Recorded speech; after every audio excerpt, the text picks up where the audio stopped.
Hey everybody, what's up and welcome back to today's video guys. And today guys, I'm going to go ahead and be showing you how to connect and activate PayPal in your WooCommerce store. This is a very simple thing to do, so make sure to watch this quick and easy video to the very end and follow my steps correctly so you can make sure that this works the same for you and you can do this yourself. But yeah guys, let's get straight into it.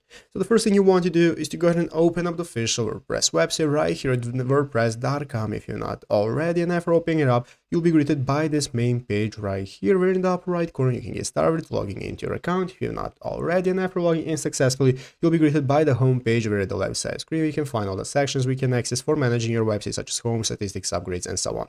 So let's go ahead and take a look at how we can get started. So first things first, open up WooCommerce right here and set up your store if you haven't already. So at the left side screen you can get started with setting up your store, and if you already have a store, you can just go ahead and manage it from here. So once you have set up your store, now we can go and get our plugin. So you want to click the plugin section right here at the left side screen. That's going to go ahead and enable us to open up the plugins marketplace, where we can find all the plugins we can use, and we want to use this search bar at the top of the screen and search for PayPal. So by searching for PayPal, it's going to give us a result of the plugins, and as you can see guys, this is the option right here that you can use, called WooCommerce PayPal Payments. This is a plugin that's going to enable you to accept PayPal as a payment method in your WooCommerce store. So all you have to do is just click the install button that's going to appear right here. By clicking the install button, it's going to enable you to connect your info and get started setting it up in your WooCommerce store, and now you can go ahead and accept PayPal, and it's easy as that. So I hope this video was helpful. If it was, make sure to leave a like, subscribe to the channel. So guys, thank you for watching, take care, and bye.